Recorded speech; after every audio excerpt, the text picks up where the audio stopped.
Jantung merupakan salah satu organ yang sangat penting bagi kehidupan manusia.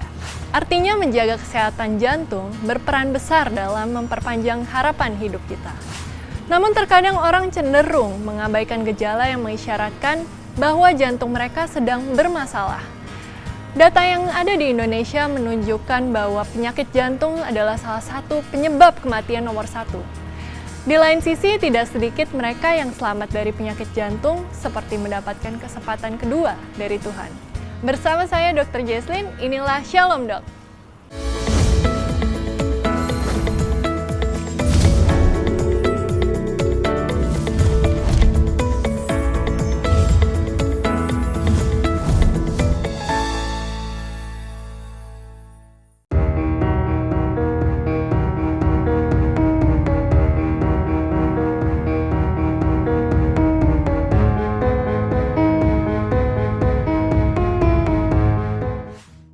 Bersama saya saat ini telah hadir Dr. Henry Pakpahan, spesialis jantung dan pembuluh darah.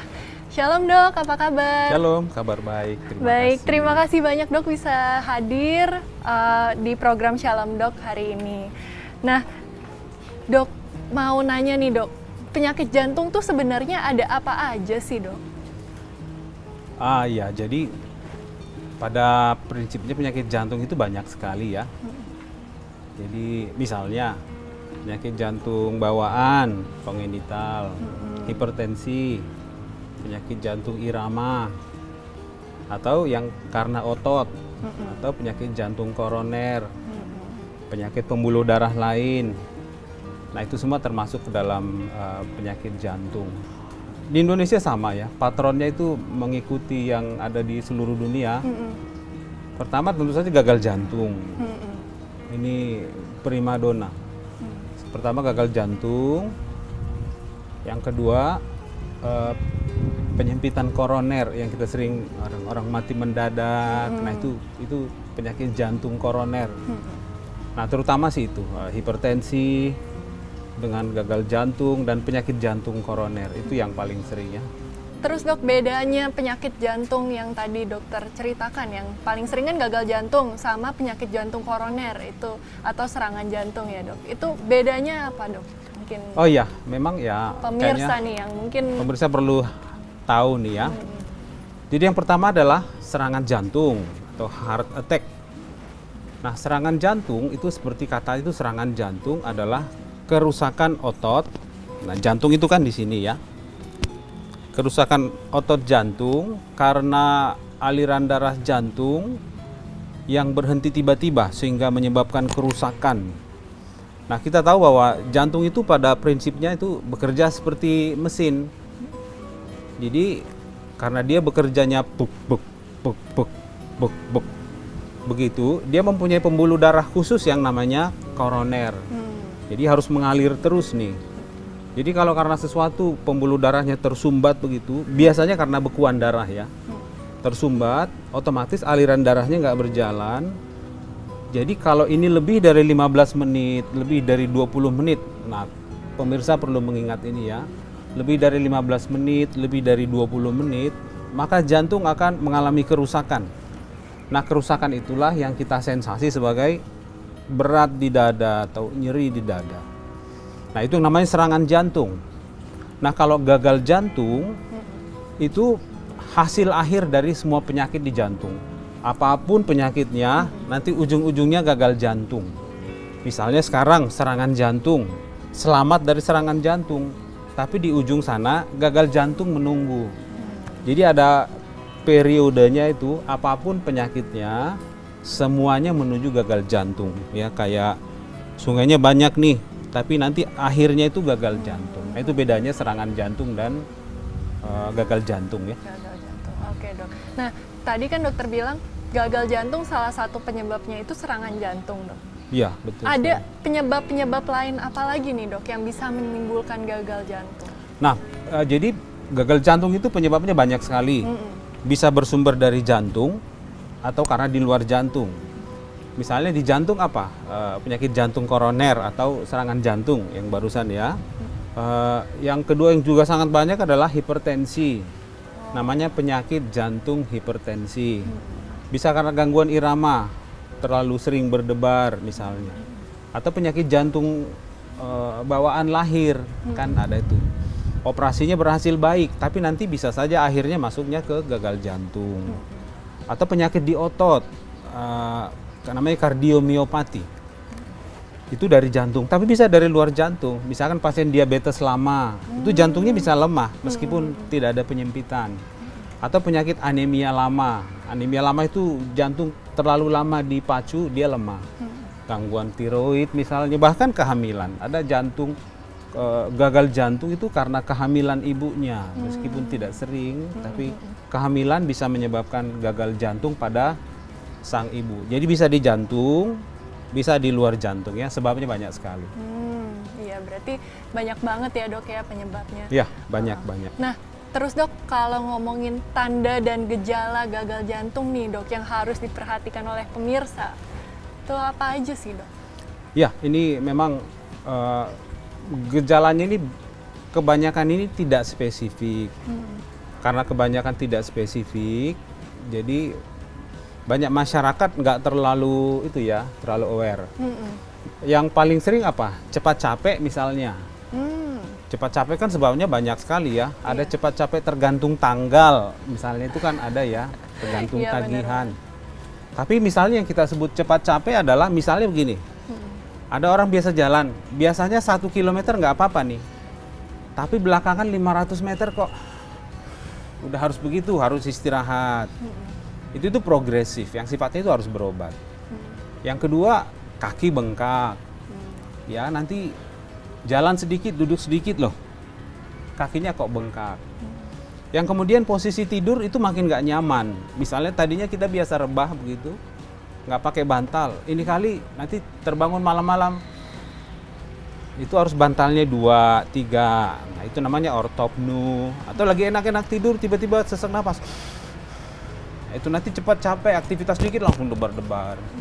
Jadi bisa cepat capek, bisa gampang berdebar, kaki bengkak, buang air kecilnya semakin sedikit, atau posisi tidur yang makin lama makin gak nyaman, sesak begitu. Jadi pada umumnya sih keluhannya yang paling banyak itu.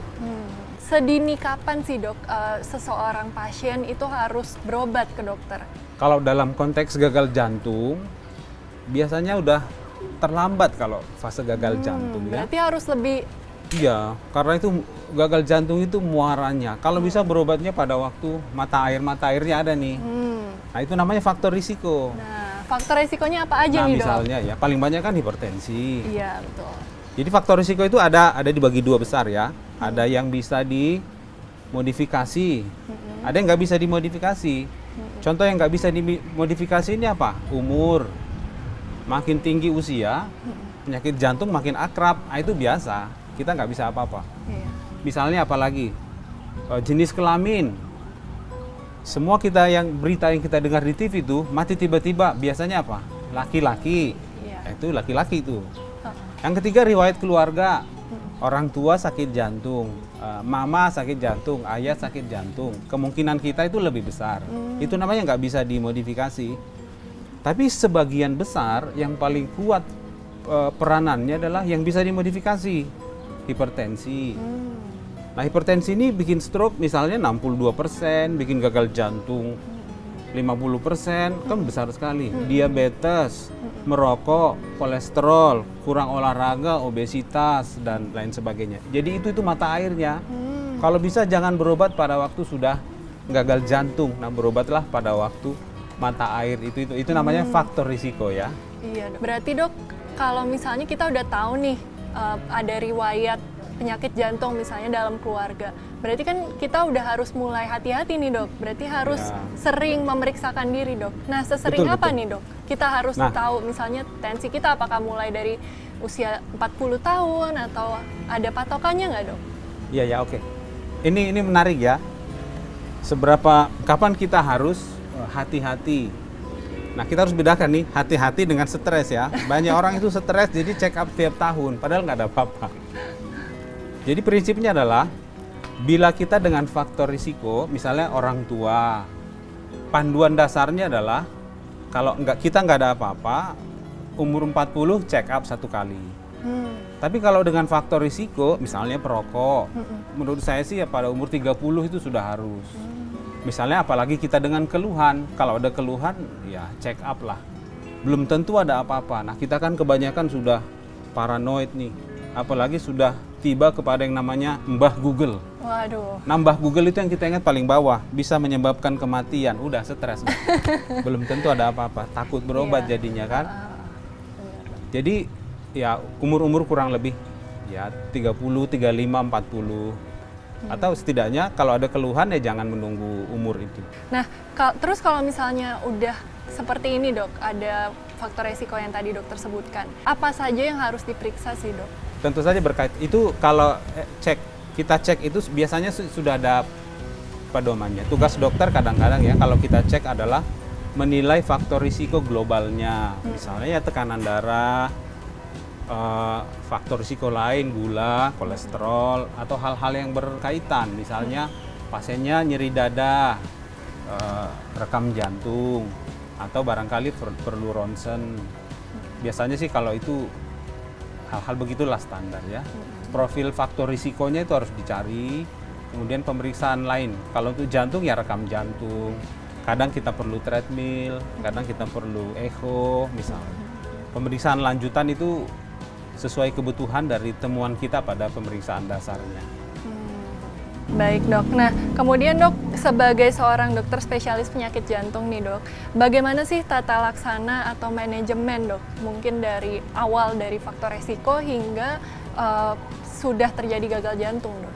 Ya jadi antara faktor risiko, gagal jantung itu satu proses yang sangat panjang ya. Kalau saya pribadi, saya ingin pasien itu memiliki pengetahuan yang cukup. Jadi edukasi tentang pengetahuan yang benar. Hipertensi itu apa sih? Jadi ada pasien itu minum obatnya itu kalau ada keluhan, misalnya apa? Pegal di sini. Dok, saya udah tahu badan saya, kalau ini pegal nih waktunya minum obat begitu. Wah, kalau saya Pak, ini tagihan kartu kredit nih penyebab ini kan begitu. Kadang-kadang hubungan antara keluhan dan penyakit itu terlalu buruk. Hipertensi itu silent killer, 80%, 90% itu nggak ada keluhan. Jadi jangan berharap pada keluhan. Begitu kita tahu gula, begitu tahu kolesterol, diobatilah. Kan obat darah tinggi itu ada. Dok, nanti ginjal saya rusak bagaimana? Enggak, obat-obat ini semuanya aman, nggak usah takut. Obat-obat ini sangat aman. Dokter itu tahu bagaimana harus memonitor, apa yang harus kita periksa, itu tahu. Itu sangat mudah. Misalnya hipertensi ya. Hipertensi itu salah satu perusak ginjal nomor 1. Hanya lucunya kalau pasien kita pikir, saya minum obat darah tinggi, nanti ginjal saya rusak. Nah terbalik, hipertensinya yang merusak ginjal. Obat-obat aman. Kalau demikian juga dengan gula, kolesterol, dan sebetulnya yang paling gampang dikontrol, tahu ya? Faktor risiko yang paling gampang dikontrol, tahu nggak? Merokok. Betul. Bagaimana cara berhenti merokok? Ya berhenti aja. Tapi kalau gula coba harus jaga makan, diet, olahraga sekian-sekian, darah tinggi pun begitu. Kalau merokok apa yang harus dilakukan? Ya jangan merokok, kan simpel sekali. Betul. Jadi demikian juga nanti dokter dalam mengevaluasi faktor risikonya apa, pengobatannya sekian. Tapi memang hal yang sangat penting adalah yang namanya non-pharmacological modalities, itu penting sekali. Karena kebanyakan orang begitu kita bilang hipertensi, dia langsung ingat, oh saya udah ketergantungan obat. Satu saat ginjal saya rusak. Padahal itu hipertensi derajat 1 ringan, mungkin senyum-senyum waktu ditensi juga normal dia. Obatnya dosis rendah barangkali. Jadi ketakutan kepada penyakit itu lebih besar daripada bahaya penyakit itu sendiri. Jadi edukasi itu penting. Ya hati yang gembira, obat darah tinggi yang manjur itu benar ya. Itu nambahin ya. Saya rasa sih itu penting sekali, termasuk mulailah dari pengetahuan yang baik. Soalnya pengetahuan yang baik itu menghasilkan kepatuhan yang baik. Nah, kepatuhan yang baik itu akan menghasilkan luaran yang baik. Misalnya ya, misalnya kalau kita bisa mengontrol tekanan darah, toh ini 30-40% stroke itu bisa diturunkan. Artinya apa? Kita ngobati ada 100 nih berjejer 100 pasien hipertensi ya. Kita obati semua baik-baik. Itu 40 orang nggak jadi stroke. Separuh itu nggak jadi gagal jantung. itu kan efeknya besar sekali. Betul. Kontrol faktor risiko yang kuat, yang baik, yang patuh itu lahir dari pengetahuan yang baik. Jadi memang kalau saya biasanya akan memulai dengan pengetahuan yang baik. Saya rasa sih itu ya. Kemudian apakah kalau sudah pulih dari serangan jantung, apakah bisa dikatakan sebagai kesempatan kedua dari Tuhan?